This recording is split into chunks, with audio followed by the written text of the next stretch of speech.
Hello everyone, you are most welcome to your channel. This is Ashif Ali. तो जैसे कि आपने थंबनेल पर सब कुछ देख ही लिया है, मैं आज 3 घंटे का पेपर आपका कम से कम 2.5 घंटे में करवाने की कोशिश करूंगा। 2.30 आवर में चैलेंज ये मैंने लिया है कंप्लीट कराने का। साथ ही साथ मैं आपको यहाँ पर शॉर्ट ट्रिक के साथ करवाऊंगा इसको, जो क्वेश्चन के अंदर शॉर्ट ट्रिक लग सकती है। जितना सिंपल से सिंपल हो सकेगा उतना हम सैंपल पेपर को सॉल्व करेंगे सिंपल तरीके से। और साथ ही साथ ये सीबीएसई 2024-25 का सैंपल पेपर है बच्चों, ठीक है। ये थंबनेल पे आपने रीड कर ही लिया है। 2.5 घंटे में हम इसको करने वाले हैं और ये आज की क्लास में हमारा सैंपल पेपर नंबर 5 होने वाला है, जिसका पार्ट 1 में आज की वीडियो में आपको प्रोवाइड कराऊंगा। इसके अलावा ये प्रिपरेशन हमारी चल रही है 80 आउट ऑफ 80 की, ये बात सभी आप लोग जानते हैं।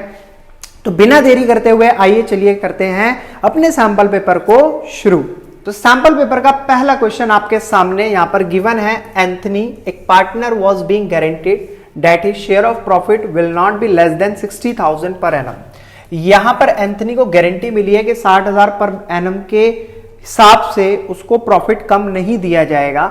इन केस अगर किसी भी प्रकार की डेफिशिएंसी आती है, यानी कि उसको उतना पूरा सफिशिएंट प्रॉफिट नहीं मिल पाता है, तो if any was to be borne by other partner Amar और अकबर इक्वली, तो जो भी कमी पेशी रहेगी उसको अमर और अकबर दोनों मिलकर पूरा करेंगे। For the year ended 31 March 2024 the firm incurred loss 1,80,000 रुपए। अभी हुआ क्या है, यहाँ पर 1,80,000 रुपए का फर्म को हो गया लॉस, ठीक है। What amount will be debited to Amar's capital. सिर्फ पूछा क्या है कि हम कितना अमाउंट अमर की कैपिटल से डेबिट करने वाले हैं, ठीक है। सॉल्व करते हैं इसको। तो बच्चों सीधी सी बात है, पार्टनर कितने फर्म के अंदर 3, लॉस कितने का हुआ है 1,80,000 रुपए का लॉस हुआ है। अगर मैं इक्वली डिस्ट्रीब्यूट करूं तो सबके हिस्से में 60,000 रुपए का लॉस आने वाला है, ठीक है। सबको मिलने वाला है 60,000 रुपए का लॉस। ये क्या है, ये है सर लॉस। अब अगर बात करें एंथनी की, तो एंथनी को क्या बोला गया था, सर आपको हम प्रॉफिट देंगे 60,000 रुपए का कम से कम, इससे कम प्रॉफिट आपको मिलेगा ही नहीं। बट बेचारे को तो लॉस मिल रहा है, आप देख सकते हो। इसको अमर मान लो, इसको अकबर मान लो, इसको एंथनी, बट इसको मिल के आ रहा है, लॉस मिल रहा है 60,000 का। तो पहले ये जो लॉस इसको मिल रहा है, इसको खत्म करने के लिए हम ये दोनों पार्टनर क्या देंगे, दोनों मिलाकर 60,000 रुपए इसको देंगे। तब ये कहीं जाकर लॉस 0 बनेगा, 00। समझ पा रहे हो ना मेरी बात। अभी वो नेगेटिव है, जैसे ही इन्होंने 60,000 रुपए दिए तो क्या हो गया, ये पॉजिटिव 0-0 हो गया। बट इसको चाहिए था 60,000 रुपए का प्रॉफिट, तो ये अपनी जेब से और 30,000 रुपए दोनों को मिलाकर देंगे, तो तब इसके पास पहुंचेगा पूरा 60,000 का प्रॉफिट। तो ऑल ओवर हमें एंथनी को 60,000 का प्रॉफिट देने के लिए 1,20,000 रुपए देने पड़ेंगे पार्टनर, दोनों पार्टनर को मिलाकर, तो ही इसके पास 1,20,000 आ पाएंगे, ठीक है। वो कैसे पता लगा, ये आप बात समझ ही पा रहे हो। मैंने देखो 2 पार्ट में डिवाइड करके दिखाया। पहले 60,000 से इसका क्या हो गया 0-0, फिर दोबारा 60,000 दिए, इसको क्या मिल गया, इसको पूरा प्रॉफिट जो इसको चाहिए था। तो टोटल कितना अमाउंट इसको गया 1,20,000 रुपए। तो आप देखो ऑप्शन बी 1,20,000 रुपए इसको मिलने चाहिए। तो ये हो चुका है हमारा पहला क्वेश्चन खत्म। देखो जितना सिंपल से सिंपल हो सकेगा उतना सिंपल कराने की कोशिश करूंगा, जो शॉर्ट ट्रिक जहां पर लग सकेगी उसको वहीं लगाने की कोशिश करेंगे। अच्छा, इसके अलावा एक बात और बच्चों, सैंपल पेपर तो चलो 2.5 घंटे में मैं कंप्लीट करा दूंगा। इसी के साथ साथ आपको एक बात का ये ध्यान रखना है, जो और पार्ट के मैं क्वेश्चन करवाता हुआ चल रहा था, बट आज की वीडियो में वो नहीं कराऊंगा। उसके लिए मैं अलग से एक सेपरेट वीडियो बना दूंगा, वहां पर आपको क्वेश्चन सॉल्व करके दे दूंगा। बट उसके लिए आपको कमेंट सेक्शन में मेरे को मेंशन करके बताना पड़ेगा कि सर हमें वो क्वेश्चन चाहिए, उनका सोल्यूशन चाहिए, वो आपको शॉर्ट ट्रिक से समझने हैं, तो ही मैं कराऊंगा, अदरवाइज नहीं कराऊंगा। तो ये काम आपके लिए आप कॉमेंट सेक्शन में मेंशन जरूर करना। क्लियर है बच्चों। नेक्स्ट सेकंड पार्ट पर आते हैं। Question number 2। क्वेश्चन नंबर 2 में बोला है partner current account are open when their capital are fluctuating. क्या जब फ्लक्चुएटिंग कैपिटल होती है उनकी, तो हम तभी उसी सिचुएशन में करंट अकाउंट को ओपन करते हैं? तो ये बात बिल्कुल गलत है। जब भी फिक्स कैपिटल मेथड फॉलो करा जाएगा फर्म के अंदर, क्या फिक्स कैपिटल मेथड फॉलो करा जाएगा, उस सिचुएशन के अंदर क्या होगा, उस सिचुएशन के अंदर क्या होगा, हम फ्लक्चुएट मतलब करंट अकाउंट को ओपन करेंगे। अदरवाइज अगर फ्लक्चुएटिंग है तो फिर तो कैपिटल अकाउंट के अंदर से ही हमारी सारी एडजस्टमेंट हो जाती है। तो यहां पर असर्शन बिल्कुल गलत है, और असर्शन गलत है तो सीधी सी बात है ए इज फॉल्स, ठीक है। आपको बात समझ आ गई, ए इज फॉल्स, तो दूसरा रीजन पढ़ने की जरूरत ही नहीं है। क्योंकि ऑप्शन डी में ही आपको दिख रहा है कि असर्शन गलत है, असर्शन गलत है, हमने पकड़ लिया तो रीजन इसका मतलब सही होगा। ये एक शॉर्ट ट्रिक है असर्शन और रीजन वाले क्वेश्चन को पहचानने की। अगर गलती से असर्शन गलत निकल जाए ना तो समझ जाना कि जो रीजन है वो सही होने वाला है, क्योंकि इसके अलावा कोई ऑप्शन ही नहीं है। चलिए नेक्स्ट थर्ड क्वेश्चन पर चलते हैं। यहां पर बोला है 4 feature of share leads to reduction of dash capital. जब भी कंपनी अपने शेयर होल्डर के शेयर्स को फोरफीट करती है तो उस सिचुएशन में कंपनी की कौन सी कैपिटल रिड्यूस हो रही है यहां पर, तो बच्चों कौन सी हो रही है? ऑथराइज कैपिटल पे कोई फर्क पड़ेगा?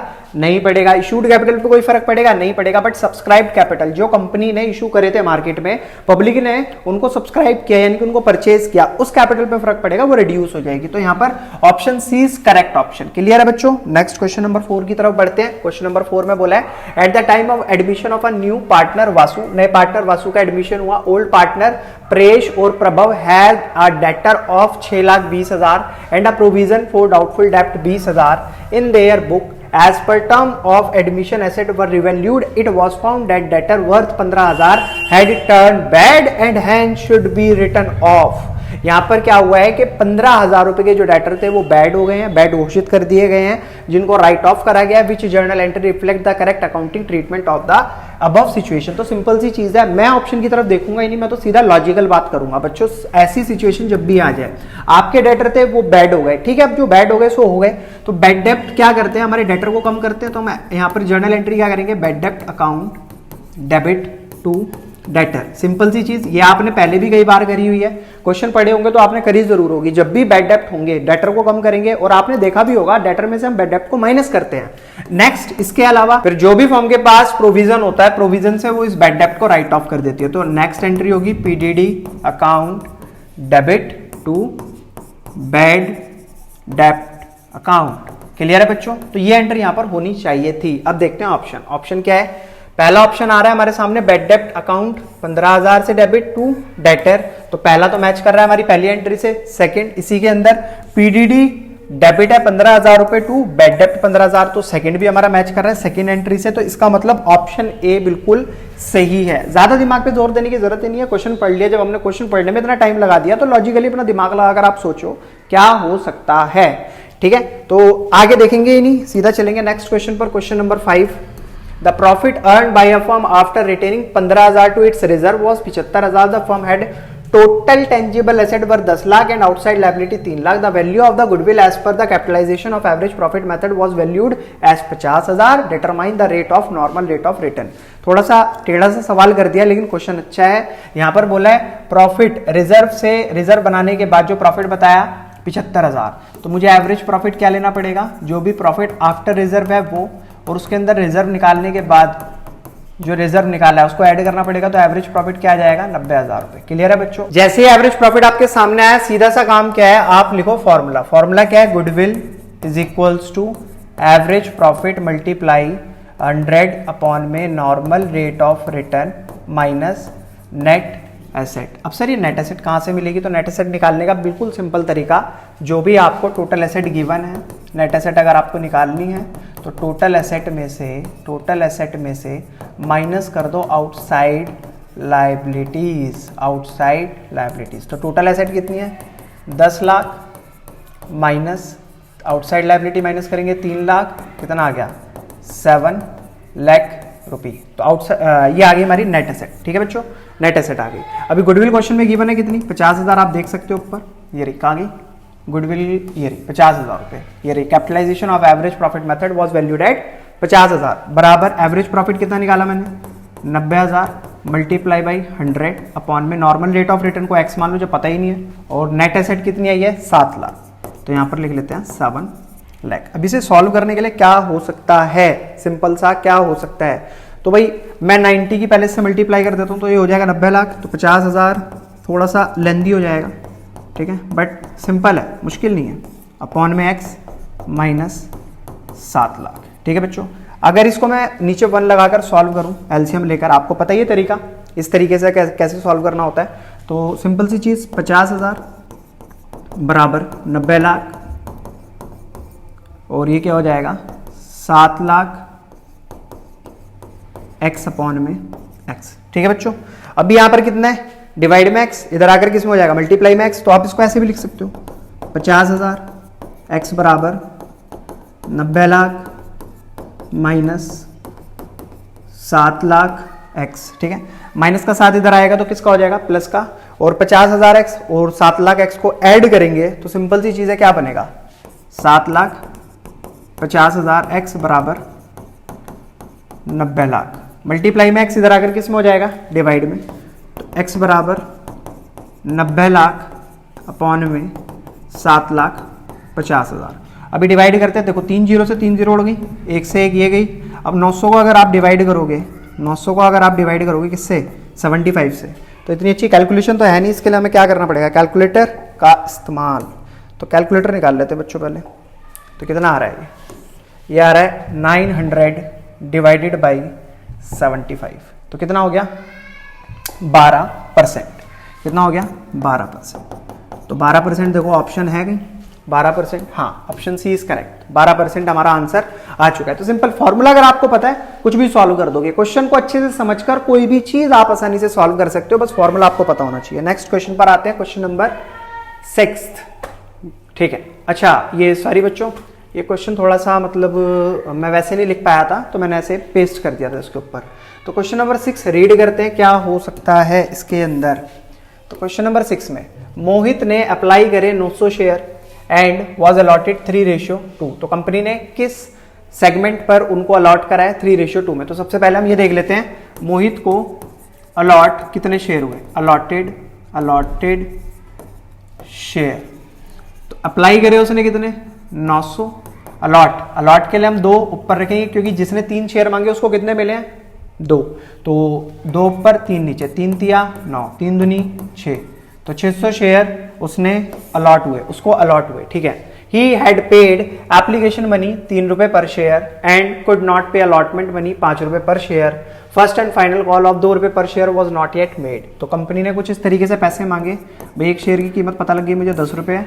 अब एप्लीकेशन के टाइम पर भी कुछ पैसा मांगा गया, इसको साइड कर देते हैं। एप्लीकेशन के टाइम पर भी कुछ पैसा मांगा गया, अलॉटमेंट के टाइम पर भी कुछ पैसा मांगा गया, फर्स्ट और फाइनल कॉल के टाइम पर भी कुछ पैसा मांगा गया। एप्लीकेशन पे मांगे 3, अलॉटमेंट पे मांगे 5, तो कितने हो गए, 2 रुपये हो गए इस पर। 5 3 8 और 2 10, पूरा अमाउंट बैठ रहा है। बट एप्लीकेशन के पैसे इसने पे करे थे, अलॉटमेंट पर एरियर हुआ और ये कंपनी ने मांगे ही नहीं। His share were forfeited, the following entry will be pass. तो बताना है, देखो एंट्री तो इन्होंने करके दे रखी है, मेरे को अमाउंट फिल करना है इसके अंदर। अमाउंट क्या होना चाहिए, तो भाई देखो सीधी सी बात है, कंपनी को जो रिसीव होता है ना वही कंपनी फॉरफिट करती है। तो कंपनी को रिसीव किया हुआ है 3 रुपए, कितने शेयर के रिसीव हुए हैं 3 रुपए, 900 शेयर के, 900 इंटू 3 कितना होता है, 9 तिया 2700, ठीक है जी। 2700 रुपए कंपनी ने क्या कर लिया, फॉरफिट। तो यहाँ फॉरफिट आ रहा है ना, फॉरफीचर अकाउंट, इसमें क्या डालेगी कंपनी, 2700। अभी ऑप्शन में कुछ दिख रहा है 2700, तो यहाँ भी है, यहाँ भी है, यहाँ तो नहीं है, खैर ये तो ऑप्शन है ही नहीं, COD। जब 2700 यहाँ नहीं है, यहाँ नहीं है। अब इन दोनों में से देखना है कौन सा होना चाहिए। तो इसके बाद आता है शेयर अलॉटमेंट। अलॉटमेंट पर अब ये क्या है, यहाँ पर एरियर कितने का हुआ, तो एरियर निकालने के लिए मेरे को एक छोटी सी गणित आपको सिखानी पड़ेगी। 9 तिया 27, 2700 रुपए कंपनी के पास उसने भिजवाए। एक्चुअल में उसको भिजवाने कितने चाहिए थे, 600 शेयर के 3 रुपए, 6 तिया 1800 भिजवाने चाहिए थे। तो एक्स्ट्रा कितने हो गए, 200 यहाँ से बच गए और 700 वहां से बच गए, 7 और 2 900 एक्स्ट्रा भिजवा दिए। तो ये 900 एक्स्ट्रा जो थे वो कहां पर जाकर एडजस्ट हुए, अलॉटमेंट के टाइम पर। एरियर निकाल लिया ना, तो ध्यान से। तो अब भैया पहले तो ये देख लो, 600 शेयर के इसको 5 रुपए के हिसाब से 3000 रुपए भिजवाने चाहिए थे, जिसमें से 900 रुपए इसके एक्स्ट्रा आए बड़े। तो एरियर कितने रुपए नहीं आए, 2100 रुपए नहीं आए। तो अब देखो दोनों में से 2100 वाला ये रहा, तो ऑप्शन बी इज करेक्ट। यहाँ पर आ जाएगा 2100, इन दोनों को ऐड कर दोगे, यहाँ पर डाल देना 4800 रुपी। तो करने का सिंपल तरीका यही है, यही शॉर्ट ट्रिक्स हैं, इसी तरीके से आपको लगाना है। देखो ज्यादा सफाई से घुसोगे किसी चीज के अंदर, कोई कहता है आपने वर्किंग नोट नहीं बनाया, आपने साइड में करके नहीं दिखाया, लाइन खींचो, ये कैलकुलेशन वहां पर करो, क्लियर है, और सीधा ऑप्शन लिख दो, कोई नंबर नहीं काटने वाला। बस इसी तरीके से आप रूल को फॉलो करते रहो, ठीक है। और शॉर्ट ट्रिक यही है बच्चों, क्वेश्चन के हिसाब से हमें लगानी पड़ती है। पर्टिकुलर कोई शॉर्ट ट्रिक नहीं है कि जो हर क्वेश्चन के अंदर लग जाए, क्वेश्चन के हिसाब से हमें चलना पड़ेगा, जैसा हमसे क्वेश्चन पूछा गया होगा, ठीक है। नेक्स्ट क्वेश्चन आता है क्वेश्चन नंबर 7। इसमें क्या बोला है, 1 अप्रैल 2019 से कंपनी टू का लोन 80 लाख रुपए on security of land and building. This loan was further secured by issue of 40,000 12% debenture 100 रुपए का एक है कोलेट्रल सिक्योरिटी पर दिए। कंपनी ने क्या करा है, एक बिल्डिंग परचेज करने के लिए 80 लाख रुपए का लिया है लोन, जहां पर उसने इशू कर दिए हैं एज अ गिरवी रखने के लिए डिबेंचर, अपने 12% डिबेंचर 40,000 रुपए के 100 रुपए का एक है। 31 मार्च 2024 की the company defaulted on repayment. भाई कुछ समय के बाद कंपनी पेमेंट नहीं कर पाई, अपने लोन की रिपेमेंट नहीं कर पाई, तो जो प्रिंसिपल अमाउंट है उसके लोन का कंपनी ने क्या, मतलब बैंक ने क्या करा, 1 अप्रैल 2024 को जो भी उसकी लैंड और बिल्डिंग उसने मतलब क्या रखी थी, गिरवी रखी थी, उसको सोल्ड कर दिया, उसको बेच दिया by the bank of 70 lakh रुपए। 70 लाख रुपए में उसे बेच बाच के निपटारा कर दिया। For the balance amount debenture were sold in the market on 1 मई 2024। और जो डिवेंचर उसने गिरवी रखे थे, किसने, बैंक ने। अब हुआ क्या, 1 मई 2024 को बैंक ने जो उसके डिवेंचर गिरवी रखे थे एज अ कोलेक्ट्रल सिक्योरिटी, क्या करा, from which the date would interest on debenture become payable by the company. अब ये कॉन्सेप्ट मैंने तुम्हें बहुत अच्छे से समझाया, क्या कि जब भी कभी कंपनी किसी से लोन ले रही है, इट मींस बैंक से लोन ले रही है, वहां क्या करती है, वो अपने डिवेंचर को वहां इशू कर सकती है, इशू इन द सेंस वो गिरवी रख सकती है as a collateral security. But उस सिचुएशन में उसे किसी भी प्रकार का इंटरेस्ट पे नहीं करना, बैंक को किसी भी प्रकार का इंटरेस्ट नहीं देना। बट बैंक ने क्या चालाकी खेली, यहां पर उसके डिवेंचर को मार्केट में इशू कर दिया। भैया जब तक बैंक के पास थे तब तक इंटरेस्ट नहीं देना था, लेकिन जैसे ही वो अनदर पर्सन के पास पहुंचे, अब कंपनी को उसका इंटरेस्ट देना पड़ेगा। कितनी तारीख से, 1 मई 2024 से। तो यही तो हमसे पूछा है क्वेश्चन के अंदर, किस डेट से कंपनी को इंटरेस्ट ऑन डिवेंचर देना पड़ेगा। तो सिंपल सी चीज है, option B is correct. 31 March 2024, sorry 1 मई 2024 का है, ये वाला नहीं है, गलती से कर दिया, डी ऑप्शन इज करेक्ट। चलिए ये क्वेश्चन भी हो गया 7 कंप्लीट। नेक्स्ट क्वेश्चन की तरफ चलते हैं, क्वेश्चन नंबर 8। ध्यान से समझना, यही शॉर्ट ट्रिक है जो इनके अंदर लगानी है क्वेश्चन के हिसाब से, क्वेश्चन को पढ़कर। क्वेश्चन नंबर 8 कहता है, रामा एक partner took over a machinery 50,000 रुपए की in full settlement of her loan of 60,000 रुपए। रामा ने एक लोन दे रखा था कंपनी को, जो जिस लोन की बदले उसने मशीनरी उठा ली कंपनी से 50,000 रुपए की कीमत वाली। तो कंपनी का तो यहाँ फायदा हो रहा है ना, कितने रुपए का, 10,000 रुपए का। ध्यान रखना इस बात को। Machinery was already transfer to realisation account, और मशीनरी को रियलाइजेशन अकाउंट में ट्रांसफर कर दिया था। देखो ये बात ना बेवकूफ बनाने के लिए, आपको पागल बनाने के लिए, जिससे कि बच्चा कंफ्यूज हो जाए, तो इसको यहीं के यहीं काट दो। How it will effect the realisation account. तो पूछा है बताओ रियलाइजेशन अकाउंट कैसे इफेक्ट होगा। तो सीधी सी बात है भाई, यहां पर मशीनरी कौन लेकर जा रहा है, कौन लेकर जा रहा है, रामा। तो लिखो आप एंट्री क्या करोगे, मैं सिंपल लॉजिकल बात कर रहा हूं आपसे। एंट्री करोगे आप Rama's loan account debit to क्या, रियलाइजेशन। क्यों सर, मशीनरी जा रही है ना छोड़कर, मैंने क्या समझाया था आपको, जब भी हमारी कोई एसेट हमें छोड़कर जाएगी तो उस सिचुएशन में आप रियलाइजेशन को क्या करोगे, क्रेडिट 50,000 से, ठीक है। और रामा का लोन कितने से खत्म हो रहा है, 60,000 से। तो बट एंट्री तो मिसमैच कर रही है ना, डेबिट और क्रेडिट साइड जो इसका इफेक्ट है वो मैच नहीं कर रहा कहीं से कहीं तक भी। तो आपको क्या करना पड़ेगा, ये 10,000 रुपए का रियलाइजेशन अकाउंट के अंदर प्रॉफिट भी दिखाना पड़ेगा। सर 10,000 का प्रॉफिट भी तो हुआ है, ठीक है, 10,000 का प्रॉफिट भी लिख देते हैं।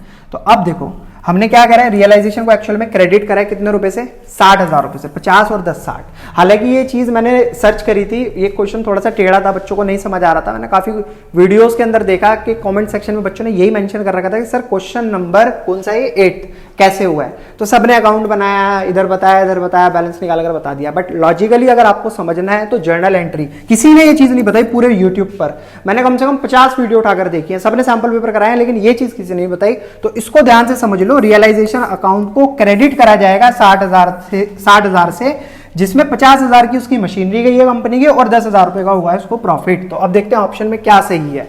तो realisation account will be credited by 50,000, नहीं बिल्कुल गलत है। Realisation account will be credited by 60,000, तो ऑप्शन ए इज करेक्ट। ध्यान से समझ लिया, कॉपी में नोट डाउन कर लो। अगर इस तरीके का क्वेश्चन एग्जाम में आ गया तो आपको बिल्कुल भी डरना नहीं और इसी तरीके से करके दिखाना है उसको। क्वेश्चन नंबर 9, इक्का दुक्का तिक्का were 3 partner sharing profit and losses in the ratio 2:1। Their fix capital balance दे रखा है 5 lakh, 4 lakh, 3 lakh. For the year ended 31 March 2024 profit बताया कंपनी का 84,000 रुपए, 84,000 कंपनी का प्रॉफिट है। were distributed without providing the interest on capital at the rate 10% per annum as per the partnership deed while passing an adjustment entry which of the following is correct। तो entry बतानी है कौन सी चारों में से entry सही है। But उससे पहले क्वेश्चन को समझो। तीनों पार्टनर का प्रॉफिट शेयरिंग रेशियो इन्होंने हमें बता दिया और ये भी बताया कि तीनों पार्टनर की फर्म के अंदर कितनी कितनी कैपिटल लगी हुई है, और इसके साथ बताया कि 84,000 रुपए का कंपनी के पास प्रॉफिट है जो अकाउंटेंट ने डिस्ट्रीब्यूट कर दिया तीनों पार्टनर के बीच में। अब यार इंटरेस्ट ऑन कैपिटल दिया ही नहीं और उससे पहले प्रॉफिट डिस्ट्रीब्यूट कर दिया, तो हमें क्या करना है, मैंने क्या बता रखा है आपको, जब भी ऐसी गलती होगी तो आपको क्या करना है, जो प्रॉफिट दे रखा है उसको पहले वापस ले लो। लेने का तरीका क्या होगा, देखो ना कितना है, 84,000 रुपए का टोटल प्रॉफिट, पार्टनर कितने 3, इक्का दुक्का तिक्का, ठीक है। इनका प्रॉफिट शेयरिंग रेशियो क्या बताया इन्होंने 2:1। 84,000 को अगर मैं डिस्ट्रीब्यूट करता हूँ 2/2, 2 4 और 1 5, 5 से इसको डिवाइड करेंगे 84,000 को, कैलकुलेटर यूज कर लेते हैं। 84,000 मल्टीप्लाई बाई 2 डिवाइडेड बाई 5 कितना आया 33,600। तो 33,600 लिए जाएंगे इससे वापस, सेम दूसरे से भी 33,600 और जो लास्ट पार्टनर है उससे लिए जाएंगे 16,800। 16,800 क्लियर है मेरा पॉइंट? ठीक है, इतना इतना अमाउंट हमने इनसे वापस ले लिया, पूरे 84,000 रुपए वापस आ गए। तो ये क्या हो गया, ये कंपनी ने क्या करा है, डेबिट कर लिया इनसे अमाउंट। अब कंपनी को देना क्या चाहिए, तो भैया एक बात बताओ, इनकी कैपिटल का इंटरेस्ट कितना बैठेगा। 50,000 का घर में कितना परसेंट निकालू फॉर द ईयर, 10% दे रखा है ना इंटरेस्ट ऑन कैपिटल। 50,000 का 10%, 5 लाख का 10%, 50,000 एक का हो गया, दूसरे का हो गया 40,000, तीसरे का हो गया 30,000। तो भाई अगर देखोगे 5 4 9 9 और 1 10 2 12, 1,20,000 तो इंटरेस्ट ऑन कैपिटल का ही बैठा है। प्रॉफिट फर्म के पास 84,000 रुपए है, तो कहां से देगी फर्म, कहीं से भी नहीं दे सकती। तो इस सिचुएशन में मैंने आपको बताया है जो भी इंटरेस्ट ऑन कैपिटल होता है उसका रेशियो कैलकुलेट कर लो। तो रेशियो जब कैलकुलेट करोगे सारी जीरो से सारी जीरो से सारी जीरो कैंसिल, 5 4 3 5 4 3। तो ये सिचुएशन होगी अनअप्रोप्रिएशन प्रॉफिट वाली। इस सिचुएशन के अंदर आपका जो भी इंटरेस्ट ऑन कैपिटल का रेशियो निकल कर आया उसी के अंदर प्रॉफिट को डिस्ट्रीब्यूट करके पार्टनर को देना पड़ेगा। तो कितना आएगा, पहले वाले पार्टनर का 5, 5 4 9 9 और 1 10 2 12, 12 से 84 को डिवाइड करेंगे और 5 से मल्टीप्लाई करेंगे। 84,000 मल्टीप्लाई बाई 5 डिवाइडेड बाई 12 कितना है 35,000। तो 35,000 देना पड़ेगा इसको कंपनी को, 35,000। दूसरी सिचुएशन में कितना बैठेगा ये 84,000 मल्टीप्लाई बाई 4 डिवाइडेड बाई 12, 28,000 देने पड़ेंगे कंपनी को इसको। अनअप्रोप्रिएशन प्रॉफिट वाली सिचुएशन में ऐसे ही करना होता है। नेक्स्ट 84,000 मल्टीप्लाई, रेशियो क्या है इसका तीसरे वाले का 3 डिवाइडेड बाई 12, 21,000 रुपए देने पड़ेंगे इसको। अब मैं सबकी तो कैलकुलेशन करने का नहीं हूं, मैं सिर्फ उसकी करूंगा जिसकी बात करिए कंपनी में पूछा है कि टीका को कितने रुपए देने पड़ेंगे। तो कहाँ टीका को ही बोला है ना, टीका वर पार्टनर, हाँ ये ऑप्शन में भी टीका ही बोला हुआ है। तो इसका ही बैलेंस निकाल लेते हैं। तो 21,000 में से 16,800 को माइनस करेंगे, कितना अमाउंट आएगा 21,000 माइनस 16,800, 4,200। 4,200 लिए कितने 16,800 कंपनी ने वापस ले लिए, देने कितने थे एक्चुअल में 21,000 रुपए। कितने कम पहुंचे हुए थे उसके पास 4,200 रुपए। तो 4,200 रुपए हमें उसे और क्रेडिट करने पड़ेंगे। तो टीका विल डेबिट नहीं होगा, टीका विल बी क्रेडिट। हाँ ऑप्शन बी इज करेक्ट। तो ऑप्शन बी पर टिक कर लेना, ये इसका सही ऑप्शन है। नेक्स्ट क्वेश्चन नंबर 10 पर आते हैं बच्चों। इसमें बोला dissolution of machinery appear 10,000 accumulated depreciation at the machinery. सबसे सिंपल क्वेश्चन लगा है मुझे अब तक के पूरे सैंपल पेपर के अंदर। ये इससे सिंपल पेपर मतलब पूरे क्वेश्चन पेपर में कोई सिंपल क्वेश्चन है ही नहीं। आपको क्या दिया, मशीनरी की वैल्यू 10,000 रुपए, सीधा 10 लाख रुपए लिखो, 10 लाख रुपए दे रखी है। इसमें एक्यूमुलेटेड डेप्रिसिएशन कितना है 6 लाख, उसे कर दो माइनस। अब देखो एक्चुअल में मशीनरी की वैल्यू कितनी आई 4 लाख रुपए। अब देखो आगे क्वेश्चन में बोला गया है मशीन को टेक ओवर करा किसने, एक क्रेडिटर ने जिसको 5,40,000 रुपए चाहिए थे। तो भैया कंपनी का एक क्रेडिटर था जिसको चाहिए थे 5,40,000, उसने इसको कर लिया टेक ओवर। टेक ओवर भी ऐसे नहीं करा, उसने कहा कि मैं जो इसकी एक्चुअल में कीमत है उससे 5% कम पर टेक ओवर करूंगा। तो मतलब वो कितने रुपए में टेक ओवर कर रहा है उसको 5%, इसका निकाल दो 0,000 कैंसिल 20,000। तो अगर 4 लाख में से 20,000 को माइनस करोगे तो उसने कितने में टेक ओवर कर लिया 3,80,000 में। तो 5,40,000 में से हम 3,80,000 रुपए मशीनरी का माइनस कर देते हैं। इसमें से कितना आया 1,60,000। अब कंपनी क्या पूछ रही है, कंपनी कह रही है the balance amount of the creditor was paid through bank. जो भी बैलेंस अमाउंट था वो किससे पे करा गया है, बैंक से पे करा गया है। तो बताओ कितना अमाउंट पे करा गया है उस ट्रांजैक्शन के अंदर। तो कितना अमाउंट आया 1,60,000 बैलेंस बचा है। तो यही बैलेंस बैंक के थ्रू जो है ट्रांसफर करा गया होगा उसको। तो 1,60,000 यहां कोई ऑप्शन है, बी ऑप्शन है, बी ऑप्शन इज करेक्ट। इसका यही सही आंसर है। ज्यादा खिचड़ी मत पकाओ, सिंपल तरीके से क्वेश्चन में से वैल्यूज को उठाओ, सॉल्व करो और आंसर को टिक कर दो। इससे ज्यादा और कुछ मत करो। देखो एक नंबर के क्वेश्चन है एमसीक्यूज में, यही होता है और कुछ होता नहीं है। नेक्स्ट क्वेश्चन आता है क्वेश्चन नंबर 11। हाँ यही अगर मेरे 2 या 3 नंबर के क्वेश्चन होते तो मुझे एक्सप्लेनेशन देनी जरूरी थी, बट अभी 1 नंबर के क्वेश्चन है तो आपको सिर्फ यही करना है जो मैं आपको बताता हुआ चल रहा हूं। नेक्स्ट क्वेश्चन आता है क्वेश्चन नंबर 11। राहुल, समर्थ, अयान 3 पार्टनर एक फर्म के अंदर जिनका प्रॉफिट शेयरिंग रेशियो क्या बताया 543। अब बोला क्या है क्वेश्चन के अंदर, Ayaan fix capital balance show करा रहा है 2,70,000 रुपए। Which of the following item would have affected the capital balance. तो बताओ इनमें से कौन कौन सी चीजें उसकी कैपिटल को अफेक्ट करेंगी। तो यहाँ 2,70,000 से तो सही बताओ इस क्वेश्चन के अंदर कोई लेना देना ही नहीं है, बस बता दिया कि फिक्स कैपिटल तो बस सिंपल क्वेश्चन में आपको ये देखना है ना क्या चीज उस कैपिटल को बढ़ाएगी और कौन कौन सी चीजें उसकी कैपिटल को घटाएगी। तो देखो प्रॉफिट और लॉस से कैपिटल पे कोई फर्क नहीं पड़ेगा, ठीक है। एडिशनल कैपिटल अगर वो लेकर आता है तो इस बात से उसकी कैपिटल पे फर्क पड़ेगा, उसकी कैपिटल बढ़ेगी। और अगर वो किसी वजह से कैपिटल को लेकर जाता है किसी एडजस्टमेंट के थ्रू या उसकी कैपिटल कम होती है तो इस बात से उसकी फिक्स कैपिटल पे फर्क पड़ेगा। तो यहां पर ऑप्शन बी और ऑप्शन सी दोनों ही सही है। तो इसके लिए मेरे को यहां पर गिवन है option D, both B and C are correct. तो बी और सी की वजह से उसकी कैपिटल पे अफेक्ट पड़ेगा, अदरवाइज बिल्कुल भी नहीं पड़ेगा। नेक्स्ट क्वेश्चन नंबर आता है 12। क्वेश्चन नंबर 12 में बोला है बच्चों, share issued as sweat equity can be. देखो इसका मतलब होता है क्या, पहले ये समझ लो। आपने शेयर्स के बारे में सुना है, इक्विटी शेयर, प्रेफरेंस शेयर, ठीक है। इन सब चीजों को मैंने आपको एक्सप्लेन करा रखा है, पूरे पूरे चैप्टर्स कराए थे तब मैंने उसमें बता दिया था।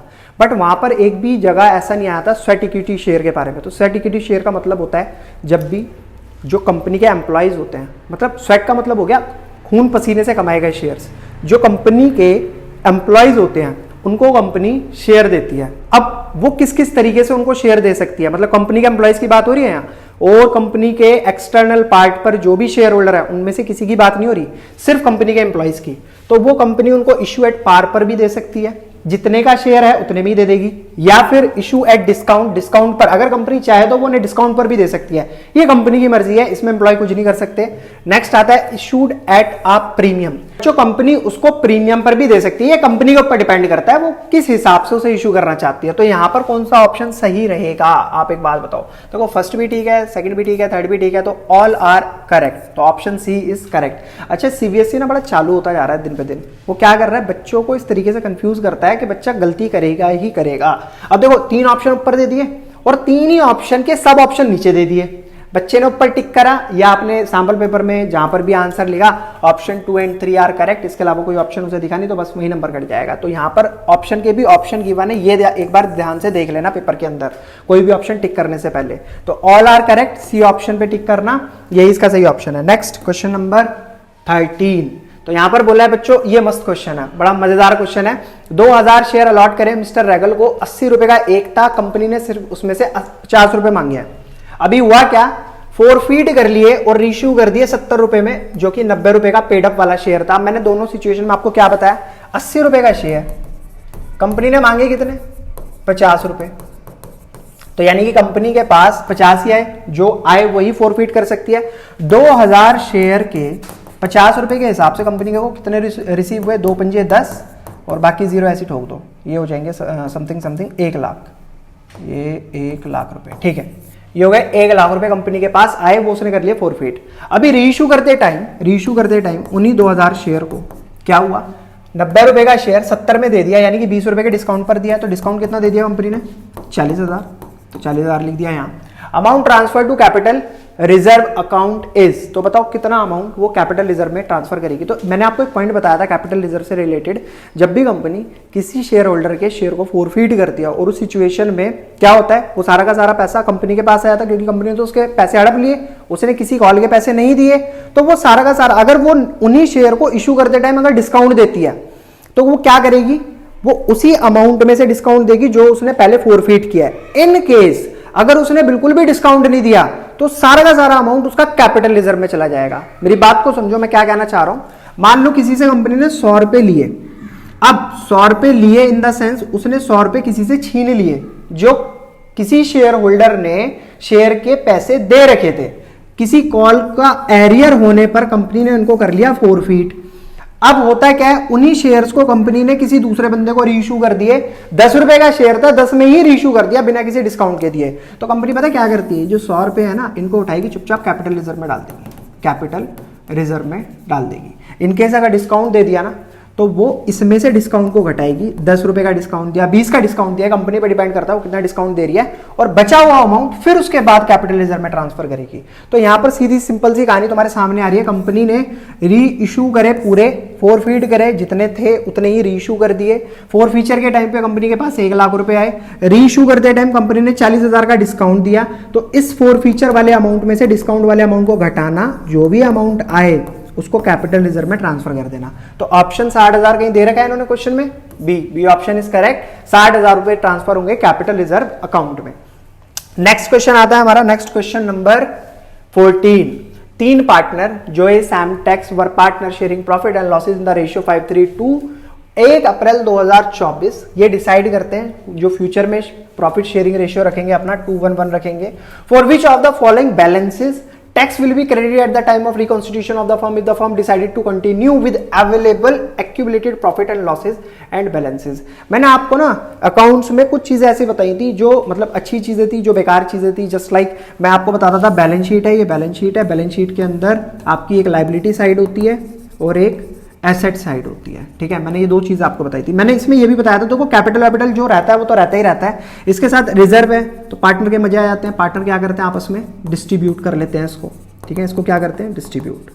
इसके अलावा अगर P&L का बैलेंस यहाँ दे रखा है ना, तो ये भी इसमें भी पार्टनर के मजे आ जाते हैं, क्योंकि इसको हम क्रेडिट साइड इंपैक्ट मान लेते हैं। लाइबिलिटी साइड लिखा हुआ है तो क्रेडिट, ये भी पार्टनर क्या करते हैं, आपस में डिस्ट्रीब्यूट कर लेते हैं।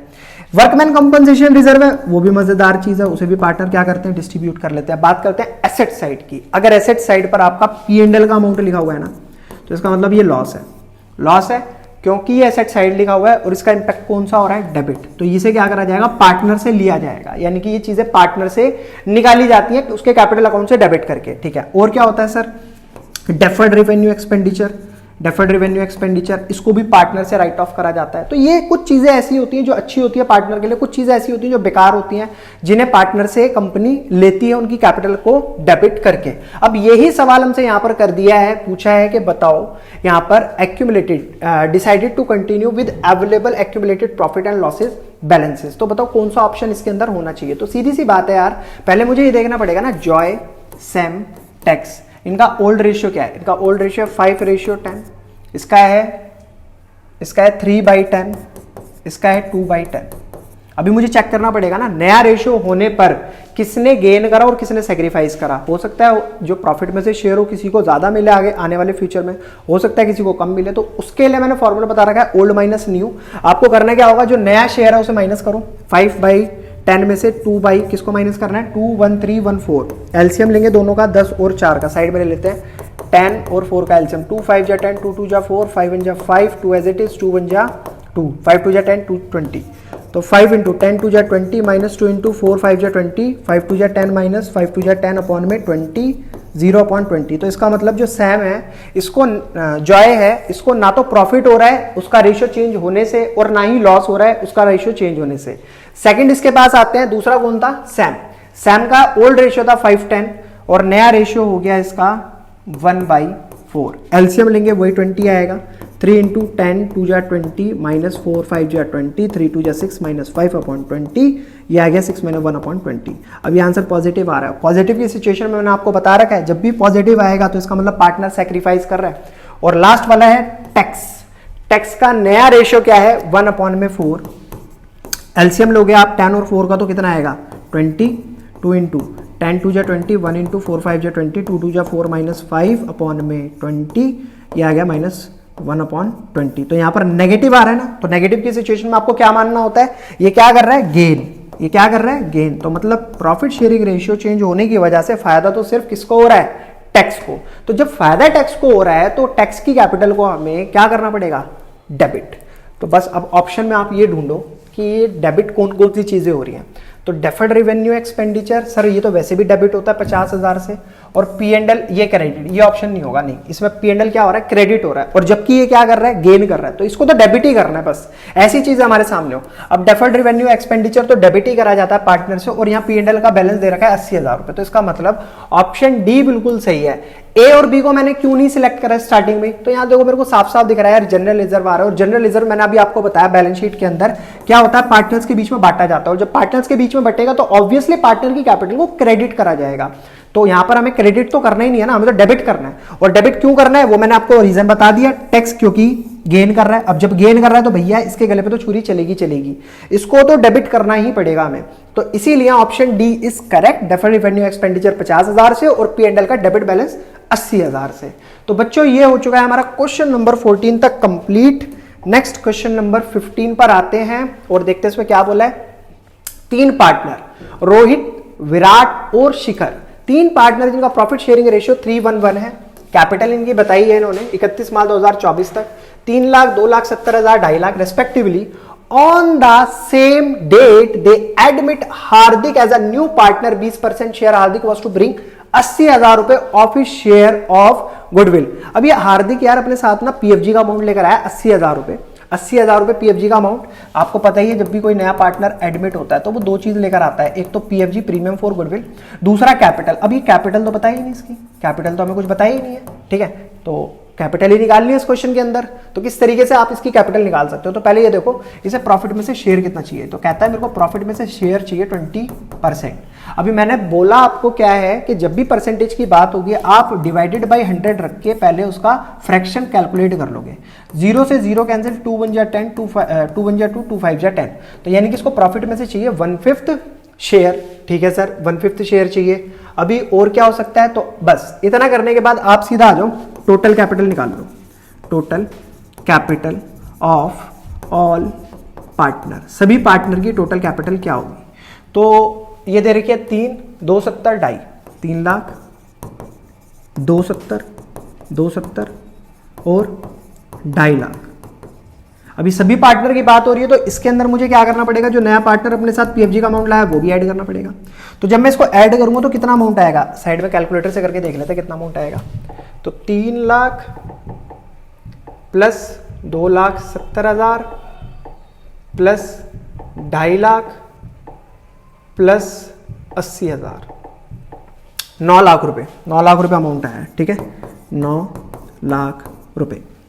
अभी देखना ये है कि नया पार्टनर अपने साथ कितना कैपिटल का अमाउंट लेकर आया,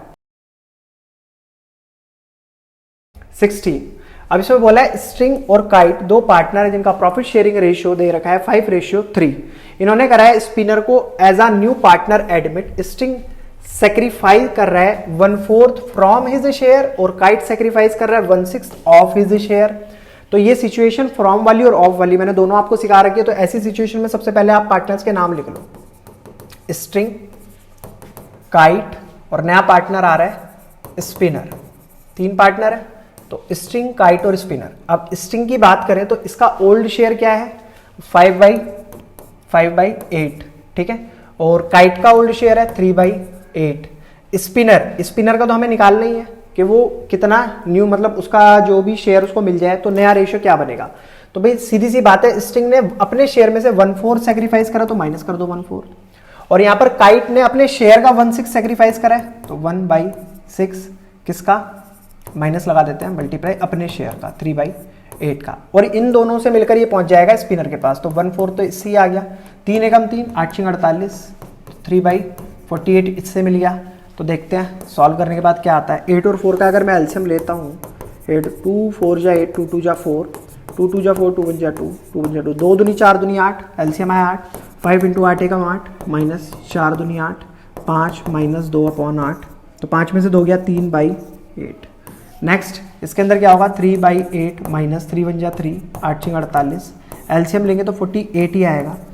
3 इंटू इससे डिवाइड करेंगे तो 6 आ गया, माइनस 3 इंटू 48 1 जा 48, 6 कम 6 6 मारे 6 18, 18 माइनस 3/में 48, 18 में से 3 गया 15 में 48, ठीक है। नेक्स्ट आता है हमारे पास 48 और 4 का एलसीएम अगर मैं लेता हूं तो कितना आएगा, 48 और 4 का एलसीएम तो साइड में लेकर देख लेते हैं। 48 और 4 का एलसीएम तो 2 दूनी 4, 2 चौक 8, 2 दूनी 4, 2 एकम 2 दूनी 4, 2 एकम 2, 2 छिंग 12, 2 तिया 6, 3 एकम 3, 2 दूनी 4 दूनी 8 दूनी 16, 16 एकम 16 दूनी 32, 16 तिया 48, तो 48 ही आएगा इसका एलसीएम भी। 1 इंटू 4 से इसको डिवाइड करेंगे, 4 एकम 4, 4 दूनी 8 प्लस 3, 48 एकम 48, 12 एकम 12 प्लस 3/48, 15/48, तो सिंपल सी चीज़ है, इसके डायमीटर में 48 आ रहा है, इसके डायमीटर में 48 आ रहा है, बट इसके डायमीटर में सिर्फ 8 आ रहा है, तो इसका डायमीटर सेम करना पड़ेगा। तो ऐसी डिजिट से मल्टीप्लाई कराओ जिससे 48 बन जाए। तो 8 6 जा 8 इंटू 6 कितना होता है 48। अब जब नीचे डायनोमीटर में मल्टीप्लाई कराइए तो आपको न्यूमरेटर में भी करानी पड़ेगी।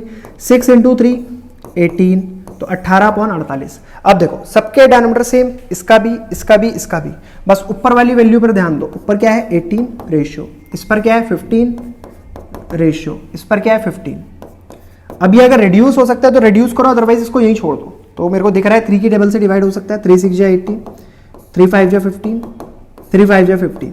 तो अब चेक करते हैं क्या क्वेश्चन के अंदर ऐसा कोई ऑप्शन है 655। हाँ, ऑप्शन ए इज करेक्ट। तो बच्चों ये तो था आज की वीडियो में हमारे सीबीएसई सैंपल पेपर 2024-25 का क्वेश्चन नंबर 1 से लेकर 16 तक मैंने सारे के सारे जहां शॉर्ट ट्रिक लग सकती थी वहां मैंने लगाई, आपको करके दिखाई। अगर आपको वीडियो समझ आई है तो प्लीज कमेंट सेक्शन में मेंशन जरूर करना अगर आपको इसके और पार्ट वाले क्वेश्चन भी चाहिए तो। फिर मिलेंगे आपसे अगली नई वीडियो में इस सैंपल पेपर के आगे के क्वेश्चन के साथ। तब तक के लिए धन्यवाद।